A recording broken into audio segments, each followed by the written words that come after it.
Swayam Prabha. Digital India. Educated India.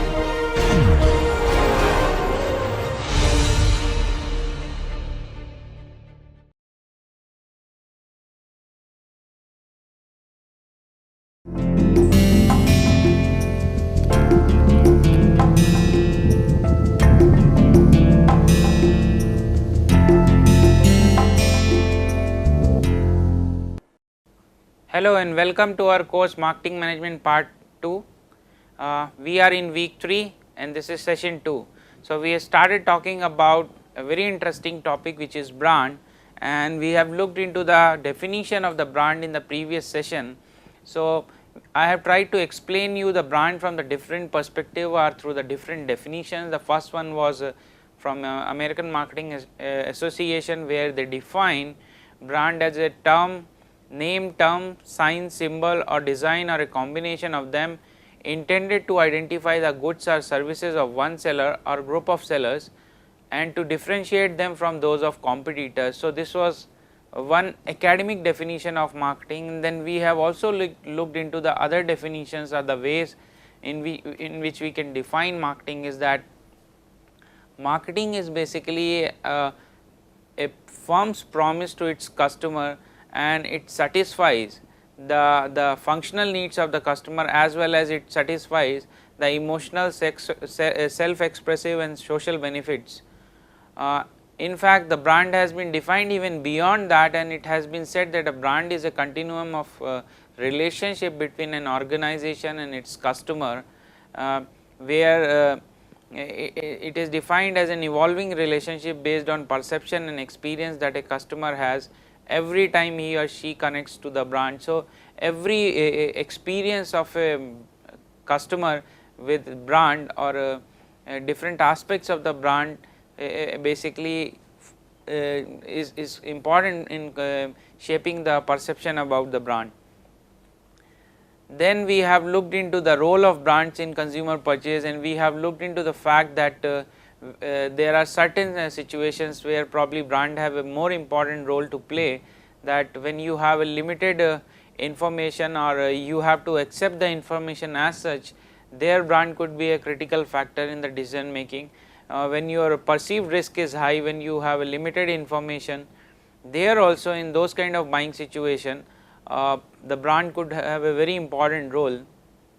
And we have often seen that in such situation where the perceived risk is high and customers lack much of the information regarding the product category, they often rely on the brands more than anything else. Then we have also seen where the consumer perceive lesser difference in various offering, there probably the role of the brand probably may not be much. Then you see when you have a limited time, effort and expense to acquire an evaluation of various brands are high, their brand also have an important role.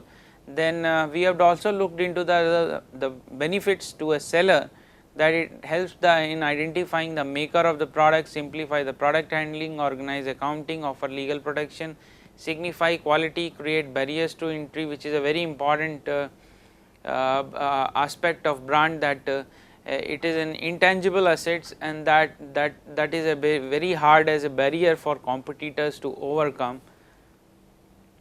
Then I have talked about the top brands which are present. This was basically Interbrands 2015 ranking of top 100 brands. I have talked about the top 10 brands from that ranking, and I have shown to you that some of these brands, how much value they add to their organization. So, then we have looked into the fact that if we talk about branding, what exactly branding means. Branding basically means that you are adding extra value to any product. So, you take any commodity and whatever extra that gets into it is coming from the brand. Then we have looked into the categories or the types of offering which can be branded. So, we have looked into the almost everything that can be branded, starting from physical goods to services, stores, person, places, organization and idea. So, I have talked about in detail about each one of them in the previous session. You can go back and have a look and then I have little bit I have talked about what is brand equity. Now today I am going to start with this strategic brand management process, like how as an organization this branding is being done inside any firm.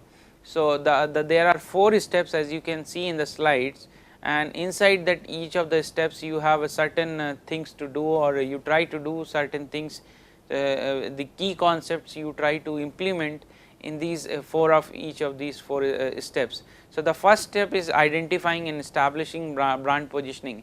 If you recall from MM1 course, that you will understand branding is basically creating a unique and valuable image in the minds of the customer about the firm's offering. So that is what positioning is.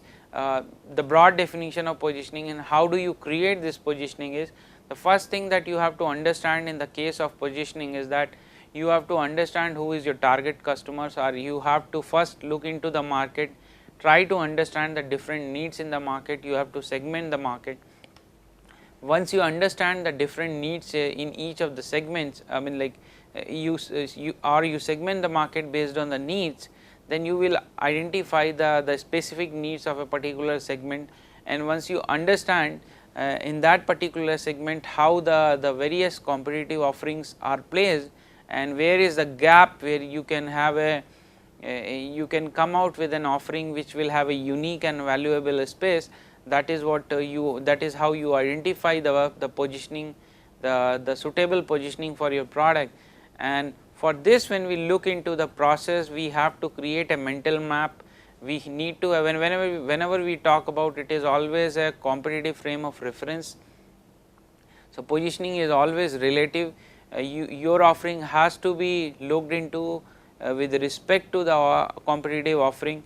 And you will see that when we talk about the competitive offering, it could be the direct competition from the within the product category, the different brands available, or it could be a competition from the similar kind of product which satisfy the same need. So your competition can come from the maybe from if you are supposedly you are a taxi service company, so your competition can come from another taxi service provider, but your competition also comes from the railway, your competition also comes from the intercity transportation things, and your competition can also come from the airlines. So that is what this competitive frame of reference is.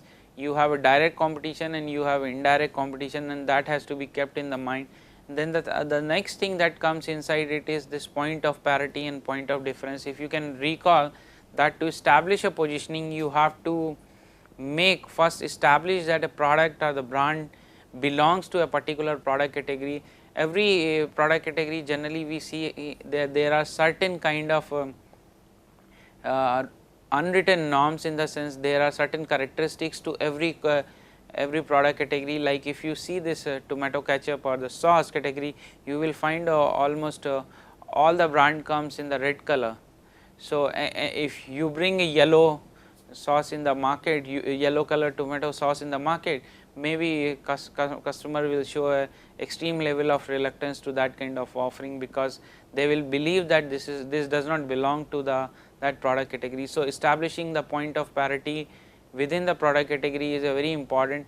It alleviates the risk in the minds of the consumers which are related with the product. Then the second thing is, once a product is like on par on most of the attributes that all the other brands have in that product category, the next thing is that you establish the point of difference, like how your offering is different from the rest of the competition, and that is what the differentiation is critical to this branding process.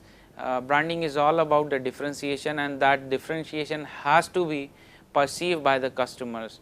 So to establish that differentiation, every brand try to have a certain kind of core brand values and brand mantra, in the sense like you try to the brand, what this brand does. So what is the promise of the brand, what is the core benefit of that brand, and then what is around that brand. So these things actually help you in identifying and establishing brand positioning. The next thing is how do you execute. This is all about the planning process or the mental structure in which the way you want to execute your positioning, but how do you basically execute this positioning in the market is that you have certain marketing program for branding, and so that is the plan in action. Inside this the branding can be executed in three ways. The first thing is that mixing and matching of the brand elements. So you have certain brand elements, we will talk about them in detail, like the symbol, the logo, the various other things which are attached with that brand. By looking at them you recognize about the brand. So when you see that the sign of about that Nike and you recognize, oh, this is the brand Nike, so that is basically one of the brand elements. You also see the bottle shape of Coca-Cola, and without even the symbol or the Coca-Cola trademark written over there, the brand name written there, you can recognize just by looking at the shape of the bottle. So those are some of the brand elements which help you in recognizing the brand. That is one way you can make your brand being aware, the customer being aware about your brand. The next thing is that you integrate brand marketing activities. Inside this you have a you can understand traditionally when we talk about the integrating brand marketing activities, we are talking about the 4 P's, that is product, price, place and promotion. How the products, I mean like the offering itself, how its price and the place of the distribution and the communication programs, they can also be very critical. They are generally very critical in establishing the brand, and that has to be all the elements of this marketing mix have to be integrated, so they convey the coherent message or the coherent positioning about the brand. The next thing is that sometimes or many times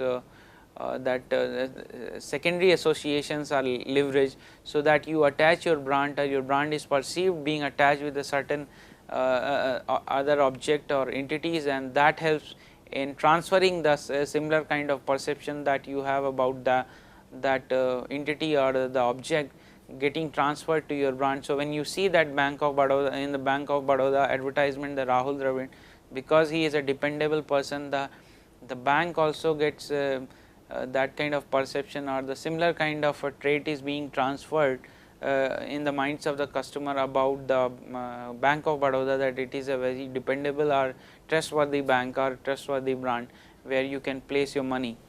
So the next thing is that which is there in this brand management process is measuring and interpreting brand performance. So there are different tools and there are different ways in which you can understand you can measure and interpret the brand performance. So these are basically brand value chain, brand audits, brand tracking, brand equity management systems. We will talk about some of these, and then inside it we also look into sometimes the brand valuation, how it is moving over the period of time. And the last thing inside this strategic brand management process is grow and sustain brand equity. So inside this you have the brand product mix. These are the things which are related with how basically your brand is doing in the market. So once you measure and track the performance of the brand, you can see from where you can grow, where you are not doing well, or possibly your sustainability at question. So you find out the ways so that you can grow in the future, or you at least you can maintain the similar kind of performance in the future. So this is what the 4 steps of strategic brand management is. Then I have introduced this concept of customer based brand equity in the last class, which is commonly abbreviated as CBBE. Can be defined as the differential effect that brand knowledge has on consumer response to marketing of that brand. So consumer based brand equity is that looking at a brand's equity from the customer's point of view, what makes from a consumer point of view, what makes a brand to function or what makes a brand to work. So there are three elements inside this definition. As you can see that there is a differential effect in the behavior of the consumer as they know about the brand. So brand knowledge is at the core of this customer based brand equity. When a customer understands about a brand, or he recognizes a brand and he has a certain kind of image in the brand, that creates a differential effect in the the way the customer perceives a brand, and this differential effect gets reflected into a certain kind of a varying response from the consumer side to various marketing programs. I have tried to basically explain this concept of customer based brand equity, or how brands actually works on the customer side through this slide. As you can see that once the first thing that for a brand to work is that a consumer has to be aware about a brand. So, first thing is that once you know a brand, then the next thing is that if you know something, what kind of image you have in the mind about that brand. So, the second thing is the brand image. So, depending on what kind of image you have, a positive image or probably you have a negative image, that actually affects your cognitive and the affective information processing part and your evaluation of the different brands. So, this brand image is basically with respect to the other offerings in the market or the other available brands in the market, and you have your cognitive and the affective information processing process in the minds of the customers that basically help you finally in deciding whether you will prefer a brand or not. So, finally that that gets reflected in the preference towards a brand. So, if a brand has a very distinctive, valuable and strong image in the minds of the customer will show a very high brand preference or a greater propensity to purchase that brand. He will show extreme level of loyalty to that brand, or probably they will be ready to pay more. Your trade partners will be ready to accept that brand compared to other competitive products in the market. So, these are some of the things which help you to understand how the brand works. Then coming on to this part, how do this knowledge, the brand knowledge gets created in the minds of the consumers. So, there is a framework called associative network memory model which exists in the market, and in this associated network memory model you can understand there are two things which are important to understand. Is that at the center you have a brand node where that information about that brand is kept, and associated with that brand is there are certain brand association which are attached with this brand node. Is I have shown in the form of brand 1 association 1, brand association 2, brand association 3. So, that there could be n number of brand association which are attached with a particular brand or a brand node. So, these are the brand associations, and at the center you have the brand node. Now, I will try to explain you this concept of associative network memory model through an example. These days this brand has gained a lot of prominence in news, in the business news, that Patanjali has become a 5,000 crore brand. Its sales is almost close to 5,000 crores. Now, if you look at this brand, so Patanjali is, if a customer has know about this Patanjali, so there is in the mind of a customer there is a node where they have this brand name getting registered, or they recognize this brand Patanjali. Now, when I talk about Patanjali, there are certain kind of associations that comes in the mind of the customer, that Patanjali is linked with this being Ayurvedic product. So, whenever you think of Patanjali, it comes out that it is an Ayurvedic product, it is a harmless. Then you have this the second association that might come in the minds of the customer is authenticity about this brand. So, this is about the purity of this brand. It is like one of the core brand values of this brand, that it promises to be pure. And then third thing that quite often is very important these days is like because in the various social media space and that floating the messages that Patanjali being the Indian brand and people should prefer it. So, that is also one kind of association compared to other FMCGs. And then the third thing, the fourth thing that comes as an association is the trust that is being placed in this Patanjali, that no adulteration, nothing harmful is inside. Then Patanjali is also associated with a very what you say is very honest price, or prices which are very much in the reach of a middle class of the most of the middle class of the country. So, you see there is a brand which is attached in the mind of the customer, and whenever a customer recall Patanjali, there are certain kind of associations that emerges in the mind of the customer. So, this is how a brand actually works or functions in the mind of a customer, that there is a brand note which is registered in the mind of the customer, and whenever that a customer can recall and recognize that brand note, there are certain kind of association. Now, these associations which are there in the mind of the customers, they help creating a certain kind of image in the mind of the customer. Overall, if you attach, or if you take the whole sum of this different associations which are attached with the Patanjali, a customer forms a certain kind of image. Now, this image is basically placed with respect to other competitive offerings, and this placement of this Patanjali brand with respect to other competitive offering in that FMCG sectors help a customer to decide which brand he should prefer, or the preference for him or her about the brand Patanjali. So, with this I will stop here, and when we will meet in the next session, we will talk further about this branding. Thank you.